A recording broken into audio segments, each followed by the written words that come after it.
Hi, everyone. I know we've got a bunch of new people here tonight, so if you don't already know me, my name is Julie Grundy. I am an accessibility consultant with Intopia Digital, which is an Eastern States company. I work from home in my pajamas. It's ace. What has happened this year, if you're not familiar with accessibility, the main way of telling whether or not people with disabilities can use your website or anything that you're displaying in a browser is the Web Content Accessibility Guidelines, which is, no, I haven't even got it up on the title slide, WCAG is usually how I say that.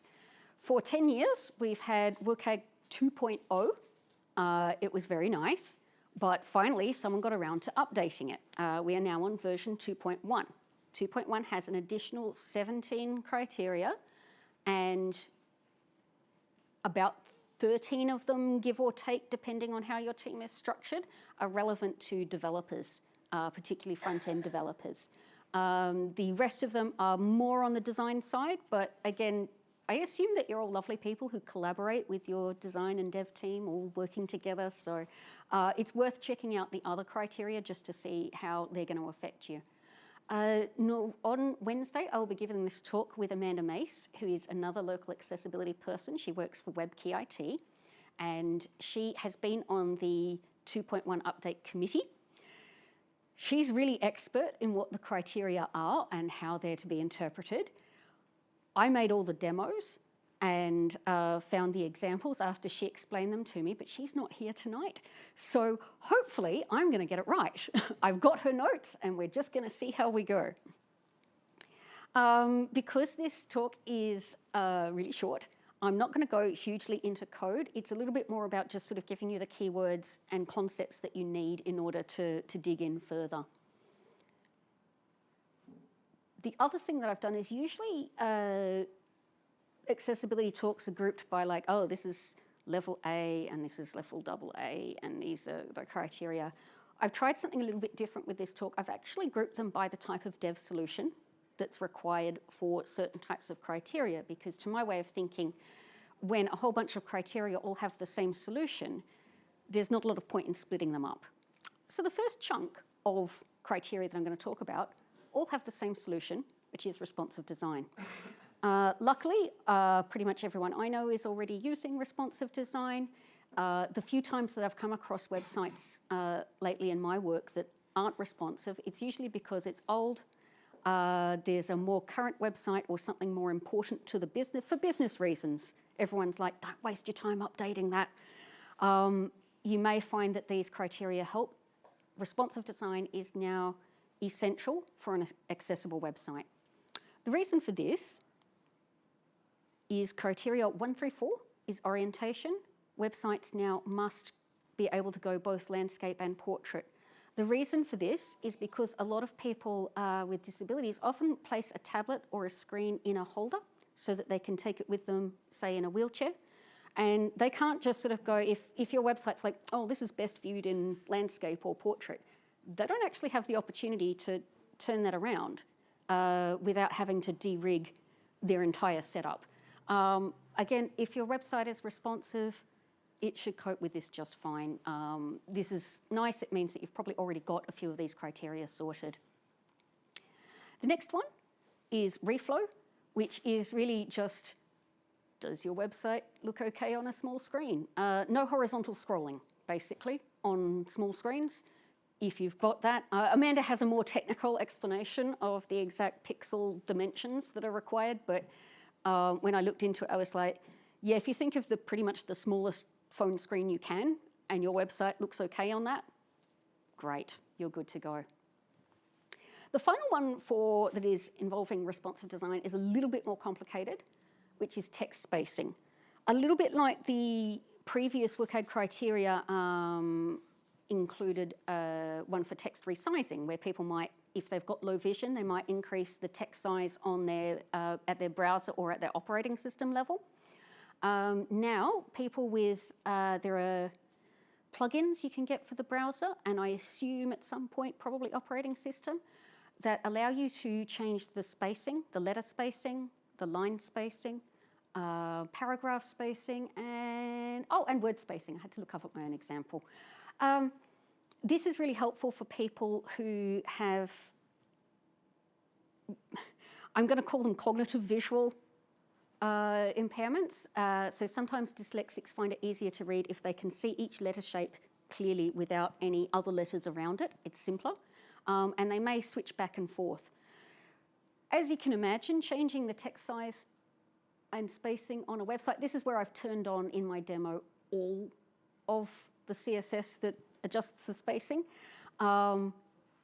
It's not awful, but it's not great. You can see that it's hiding behind on the right-hand side there, and below you've got a contrast problem where your text is getting down into that footer, and what was perfectly fine, acceptable contrast is now out of contrast.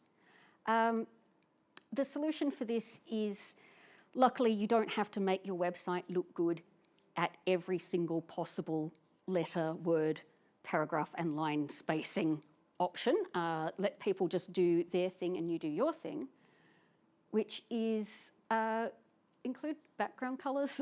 Responsive design, again, I'm finding helps a lot with this. I find that websites using CSS Grid and Flexbox are having far fewer problems. I think because you don't need to declare specific heights and widths as often as you do when you're doing a floated layout. The other thing is to make sure, as I've done here, instead of putting a specific height on that sidebar, I've just let it extend down.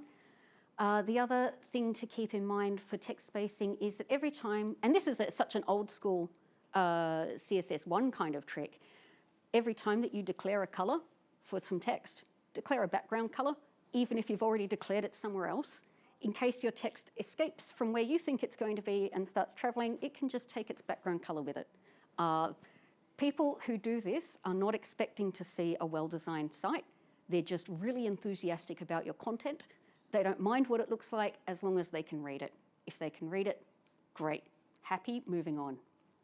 So that's the responsive design check. The next group is another quick group of, I think, 2 criteria, which are all about HTML attributes, are the fixes that you need to make sure that you're up to date. The first criteria is identify input purpose. This is one which people have started doing already before WCAG 2.1 became a thing, because why wouldn't you declare a type of telephone for an input if it means that on a mobile phone you're going to get a number keypad instead of a QWERTY keypad. This has, using the input type attributes is really, really, so easy. It's really helpful for everyone, not just people with disabilities. People with disabilities, though, can use that type telephone to sort of go, oh, well, I don't, if I have a mobility impairment, if typing's hard for me, I can actually use an autofill. I can actually let my browser store that information and re-enter it for me, save me some trouble. For the same reason, autocomplete values are also really, really beautiful. MDN has an excellent list of autocomplete values: credit card, birthday, address, either in whole or in part. I can't even remember half of them. There's like 20 of them, I think. They're all really common things. Again, if you just add the attribute, if the user has stored information about this, the browser will offer to autocomplete that information for people. They can then decide if that's relevant to them or not. For security reasons, obviously, like you don't want to autofill passwords, and some people may prefer not to do credit cards. It's not compulsory, and there are exceptions to this rule. But as a general guideline, if you can find a relevant input type and autocomplete type, use them. What happens if your browser doesn't support those is it just falls back to a plain text input. There's absolutely no drawback to anyone who doesn't have or need this, and heaps of benefits for people who do. The next HTML attribute type of criteria is to do with identify purpose. And again, you've probably seen ARIA landmark roles doing the rounds. People have started introducing them into tutorials and whatnot. These essentially allow a screen reader or any other assistive technology to identify, oh, that's the header, this is the main content. I just want to go straight to the main content, thanks. It's really helpful for screen reader users if you give your search form a role of search. You might have lots of forms on a page, a search or maybe a filter for products, maybe a purchasing thing. If someone is looking, especially if someone can't see the website and they're looking for, I just need to search, just let me search. You can use a shortcut in a screen reader and say, tell me about all of the forms on this page. And it'll go, oh, this one's the search form. And you're like, great, good, I'll go straight to that. I don't have to navigate the entire page, just go straight to what I want. These are nice little shortcuts. I had hoped that by now you would not have to put nav role navigation. You would think that that would be a fairly obvious thing to support. But at this point in time, for full cross-browser support, you do still have to double up on those things. There are also a lot more landmark roles than you need. If you have a page and you're using more than maybe 5 landmark roles, you're using too many. You don't need to use all of them. The ones that are useful most of the time, banner for your header, main for your main, navigation for your navigation, and content info for your footer. I don't know why they did not call that footer, but fine, it's the way it is. So that brings me up to probably my favorite but the most complicated chunk of the criteria, which is device independence. In the WCAG 2.1 update, this new chunk is called input modality. I prefer to think of it as device independence. We don't actually know, in the same way that responsive design was what resulted when we all admitted that actually screens come in a really huge variety of sizes. Device independence is when we start realizing, I don't actually know how someone's going to, they're going to look at my website on their Kindle Wi-Fi or on their Apple Watch or whatever. It could be anything. Don't make any assumptions about what people have. And you've probably seen where people make a website and go, oh, well, this is a desktop situation. We'll definitely have a keyboard and a mouse, and we won't bother putting any touch on it. And then Microsoft introduces the Surface, and we can all touch screen. It works both ways. Graham Innes, who was the previous Disability Commissioner for Australia, loves his Apple Watch, has it tied in to do haptic feedback every time he gets a tweet mentioning his name, and uses a Bluetooth keyboard on his iPhone because it works for him. It looks really complicated to me, but he loves it. People do weird things with their computers, just accept it. The criteria specifically are character key shortcuts. The only example of this that I could find was Gmail has single character key shortcuts. So J and K for next and previous message, I think R for archive. You just tap those keys and they sort it out for you, which is great, except that a lot of assistive technology also uses single key shortcuts. And so then the browser and the assistive technology are all kind of fighting over the same space. All this criteria says is if you're using those kinds of shortcuts, make it so that people can turn them off if they want and provide a longhand way of doing it. I feel like on or off is a little bit basic. I feel like if you're at the point where you are programming single key shortcuts, maybe you could offer the option to modify them in the same way that you can with desktop software. VS Code lets you remap all of your keys. Game consoles let you remap controls. I feel like the same kind of thing should be offered on the web. That being said, I've never done it, so I don't actually know how much work it is. So possibly I'm putting a lot of effort onto you all. Yeah. A lot of time, mega menus will have, you press the escape key, it toggles them off. Does that mean you have to turn that off as well? No, escape is actually, because it's character key shortcuts, so shift, escape is actually used really often by assistive technology for the exact thing of make it go away. Like I want to escape from whatever this context and situation is, get me out of here. And so that's actually a really common, really thoroughly used thing. By the same token, Control S is not a single key character. It's the control makes it so that it's like, right, that's specific. A lot of the assistive technology shortcuts, because it's for people who are having trouble moving and seeing what's on the screen, they're as short as possible single characters. As soon as you start introducing multiple keys, you're probably in the clear.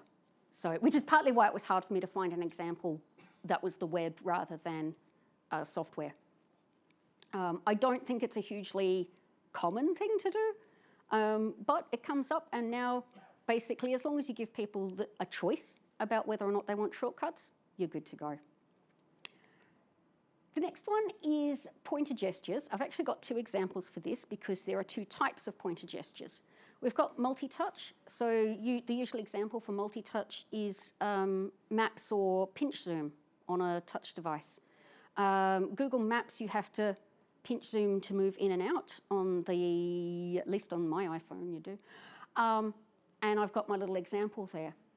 The problem is if you, for whatever reason, your hands are not capable of doing a pinch zoom, or you're using a screen reader, a whole map of Perth is not as useful as perhaps your bit of neighbourhood or where you currently are. How are you supposed to do this? Google, oddly enough, has actually come up with the correct solution, which is to offer an alternative of what is known in WCAG language as a single point control. Basically, if it's a button that you can click to zoom in, and a button you can click to zoom out, and a button you can click to go to where you are, that's great. I am not 100% certain why this is not available on smaller screens. I don't know what their thinking is. It's also not keyboard accessible. So this only works with a mouse, which is, it meets criteria 2.5.1, but it doesn't meet criteria 2.1.1. So they need to work on it, basically, is the short version.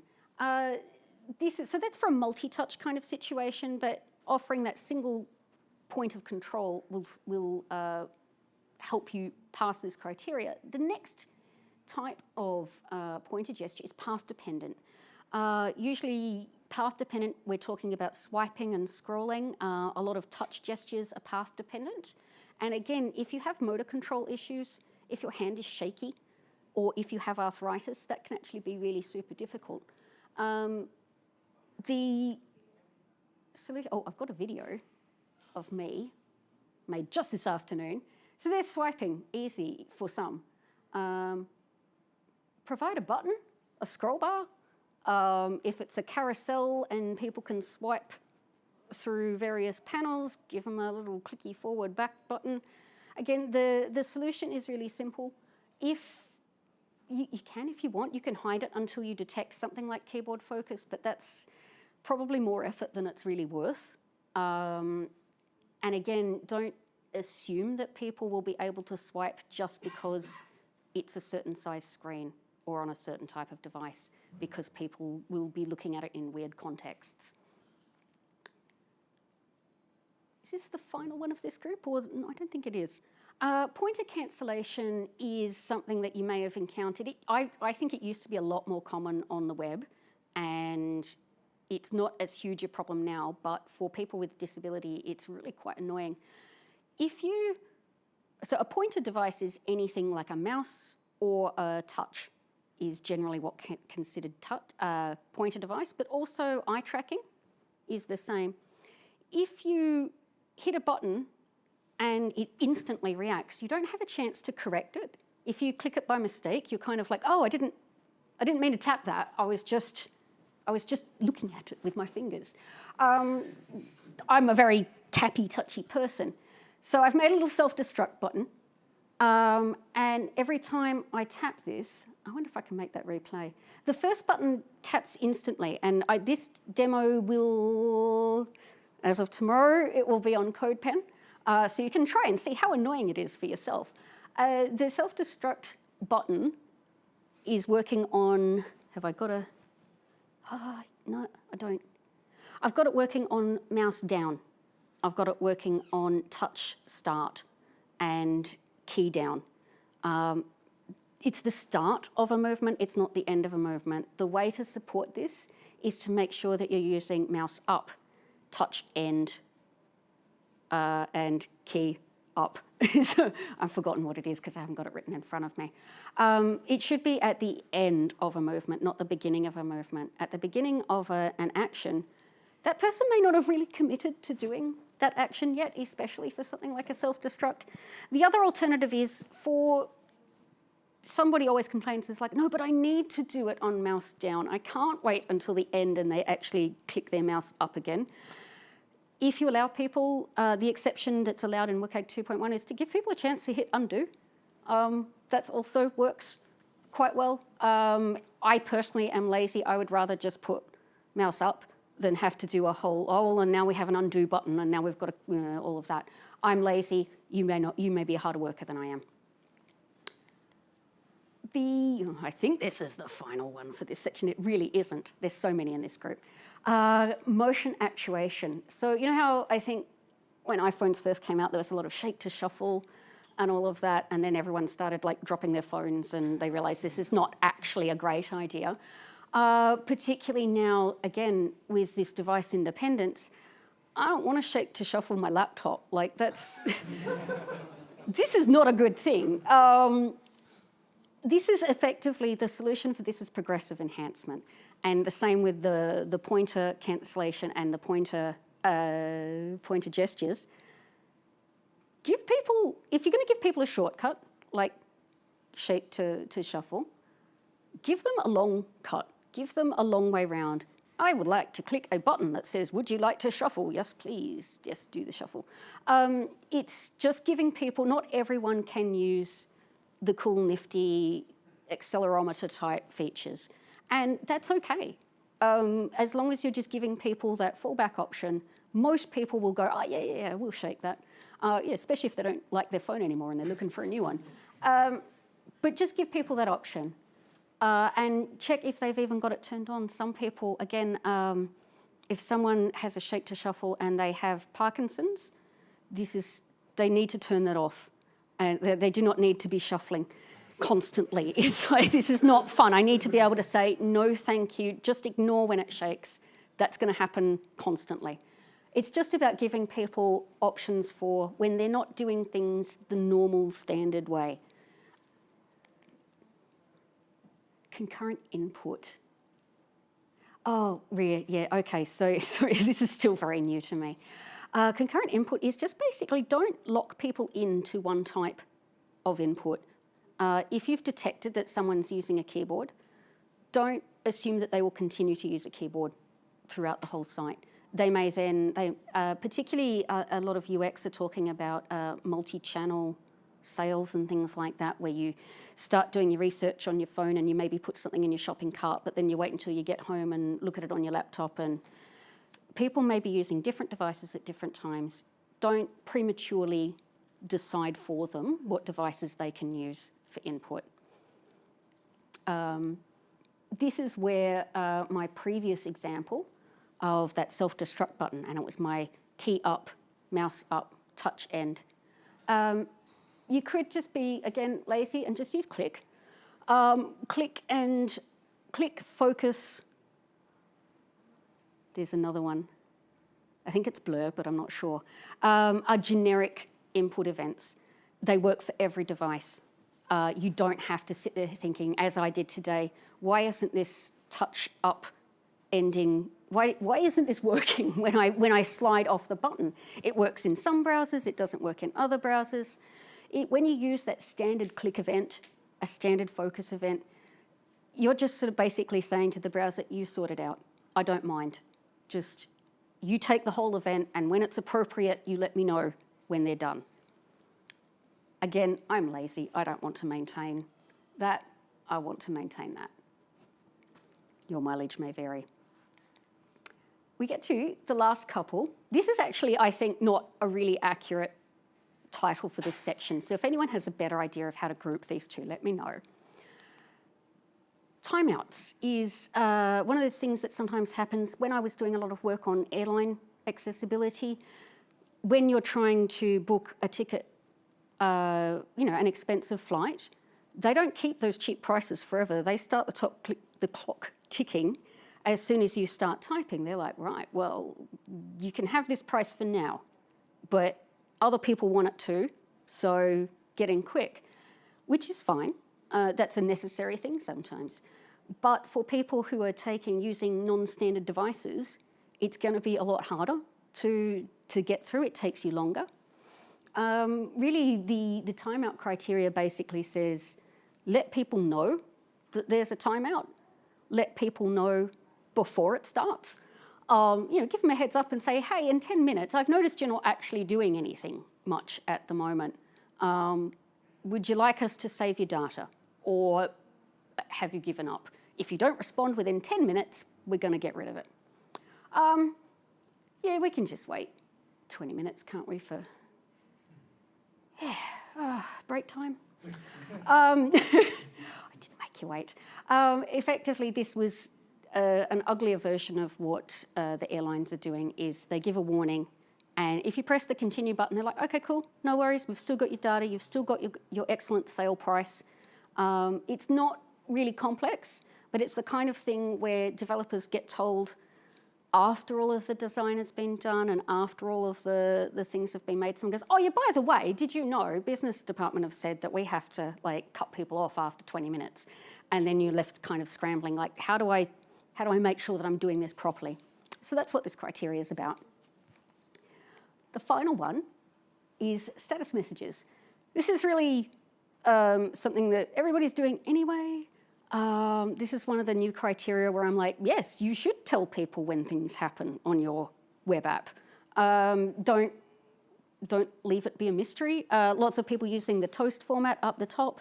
If your status update is something like search results, you have found X number of results on your search term about bunnies, just putting it in the standard path. If you're thinking of a linear path where someone's searched on a form and then below the form you tell them what happened, then they can sort of go, particularly if they can't see the results for a screen reader user, you're like, oh, I didn't actually type bunnies, my hands were on the wrong keys and I actually typed Jujitski. Not going to get many results from that. And rather than trying to navigate through the page and go, what happened? What happened to my search? You're like, oh, right, okay, it was me, I messed it up. You can go back. Again, if you only, what some screen readers happen is if you have many, many hundreds of search results, as happens on Google, you get to the bottom of the page and that's when you find out how many search results there are and you're like, oh, I could have narrowed down my search terms a bit. Don't make people navigate the entire page. Give them a little update and say, this is how many's coming up. You can decide how you feel about that. If you're using a toast style at the top, just little updates as people are interacting, you do need a little bit of ARIA for this. I tend to use ARIA Live Polite, and what that means is that the user doesn't get interrupted. They're in their standard path, they're doing their things. You've perhaps updated something, maybe they've added something to a shopping cart, or one of their edits has taken place and been submitted. You've got a little update up the top. Someone who can't see the screen is not going to be aware of that. Someone who's zoomed in might not be aware of that. What you want to do is notify them without taking them away from what they're actually doing. ARIA Live means that a screen reader will just announce that little bit of content as soon as it's done announcing whatever else the person's doing. It's just a little update as needed. It's the least intrusive way. Previously, before ARIA Live, the way that you would have to do that would be to send focus to that paragraph and let them read it and then give them a button to go back to where they were. And that means then that you had to track where they'd come from in the first place. ARIA Live is much simpler and definitely my recommended option. What other, you've got polite there, what other choices do you have? Assertive, which means it will interrupt whatever's going on. So if someone's looking through their search results and meanwhile there's a thing, it'll just interrupt and start telling them, which I would probably not do that except on maybe like an emergency services, like, oh, I happen to be looking up how to use a fire extinguisher, but actually there's a fire going on right now and I need a warning. That would be the time to use assertive. I cannot even remember what the one that's less intrusive than polite is, because no one uses it. Because it's essentially wait until the person stops doing anything ever and then tell them, which is a bit, I can't actually think of a use case for that. Surprise me if you find one, I would love to hear about it. I'm sure they made it because somebody wanted it. 9 times out of 10 polite is what you want for that. And again, like it's only available to screen reader users. Nobody else is going to be disturbed by it, just the people who need it. So that's all the criteria that are relevant to devs. There's a bunch more about different types of contrast and use of animation and so on. If you're interested in those, come chat with me. That is totally going to happen and be uploaded tomorrow. It's not there right now.